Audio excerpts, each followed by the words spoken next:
নমস্কার। আশা করি সবাই পুজো খুব ভালোভাবে সুস্থভাবে এনজয় করছেন। Healthy diet with tasty recipes তরফ থেকে আমি ডক্টর জয়শ্রী জানা আজকে শুভ নবমীর আন্তরিক শুভেচ্ছা জানাই সবাইকে। আজকে আমি একটি খুবই ইন্টারেস্টিং একটি রেসিপি শেয়ার করতে চলেছি। জলদি কিন্তু খুবই সুন্দর, ইন্টারেস্টিং, হেলদি, কিন্তু আবার খুবই মাউথ ওয়াটারিং ডেলিশিয়াস একটা রেসিপি, যেটা সম্পূর্ণভাবে নুডলসের উপরে এক্সপেরিমেন্ট করে আমার নিজের বানানো। কারণ এই নুডলসকে চটজলদি বানানো যায়, প্রিপেয়ার করা যায়, এবং বাচ্চা থেকে বড় নুডলসের প্রতি একটা আলাদা ইন্টারেস্ট, আলাদা ক্রেভিং কাজ করে। তাই চলুন দেখে নিন যে কীভাবে বানাচ্ছি এই ইন্দো চাইনিজ নুডলস। আপনি যদি আজকে প্রথমবার দেখছেন আমার চ্যানেল, তাহলে প্লিজ সাবস্ক্রাইব করে বেল আইকনকে অবশ্যই প্রেস করবেন, যাতে পরবর্তী নোটিফিকেশন পেয়ে যান। আমার চ্যানেলে থাকে বিভিন্ন রোগ, বিভিন্ন খাদ্য উপাদান, বিভিন্ন হেলদি অ্যান্ড টেস্টি রেসিপি এবং হোমিওপ্যাথিক মেডিসিনের এপিসোড। আমি কিভাবে বানাচ্ছি দেখে নিন।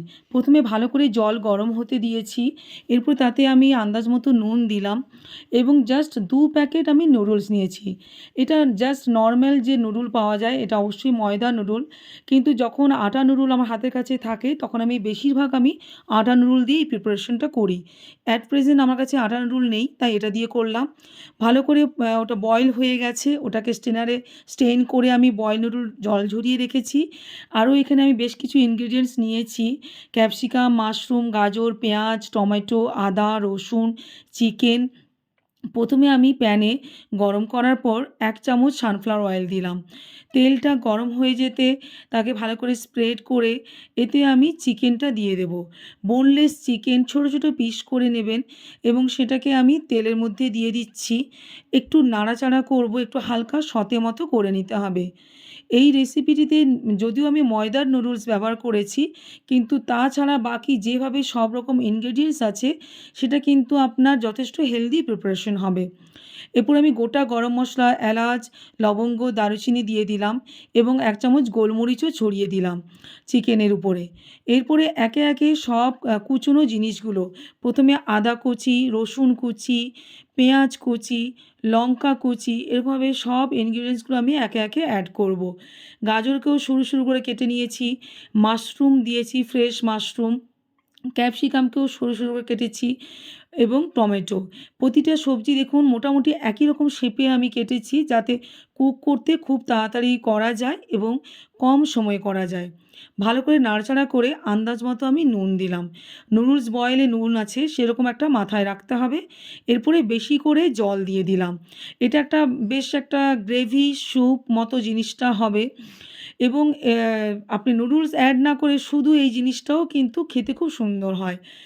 ধনেপাতা দিয়ে আমি এরপর ঢাকা দেব এবং 4 থেকে 5 মিনিট এটাকে কুক করে নেব।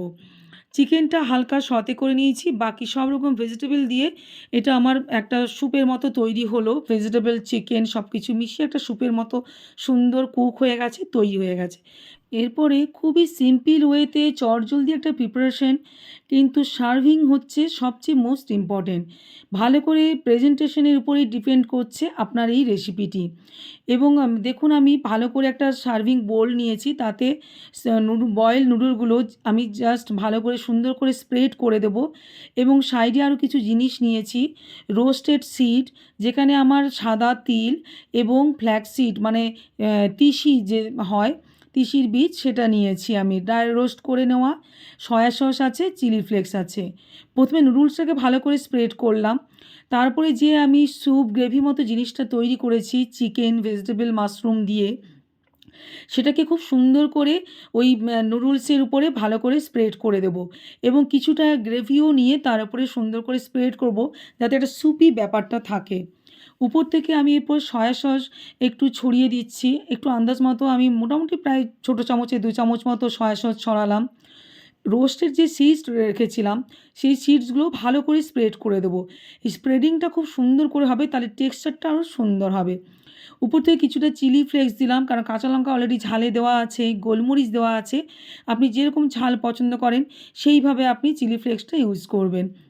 আর সাইডে আমি দেব একটি ডিম সেদ্ধ। ডিম সেদ্ধকে কেটে এইভাবে তার পাশে আমি সার্ভ করলাম। এই পুজো অকেশনে বাড়িতে গেস্ট আসুক বা নিজেদের ফ্যামিলি মেম্বারদের জন্য একটু নতুন কিছু ট্রাই করে যদি আপনি এমনি করে আপনি যদি প্রেজেন্ট করেন, তাহলে সবারই মন খুব খুশি হয়ে যাবে এবং খুশি মনে সবাই খুব ভালোভাবে অ্যাকসেপ্ট করবে। আবার একটু আমি নিজের মনের মতো করে আমি ডেকোরেট করছি। আপনার যেভাবে ইচ্ছে আপনি সেভাবে একটু ডেকোরেট করে দেবেন, কারণ সুন্দর করে এই প্রেজেন্টেশনটা হচ্ছে খুব বেশি ইম্পর্ট্যান্ট। আপনারা দেখলেন খুবই সিম্পল, চটজলদি, কিন্তু খেয়ে আপনারা ট্রাই করে অবশ্যই দেখবেন খুবই সুন্দর, খুবই ডিলিশিয়াস একটা প্রিপারেশন। এইভাবে আমার রেডি হয়ে গেল, কমপ্লিটলি রেডি টু সার্ভ। আপনারা প্লিজ ট্রাই করে আমাকে কমেন্ট করে জানাবেন এবং আপনাদের যদি এই রেসিপিটি ভালো লাগে তাহলে আরও সবাইকে শেয়ার করে জানার সুযোগ করে দেবেন। আপনারা সবাই সুস্থ থাকবেন, ভালো থাকবেন।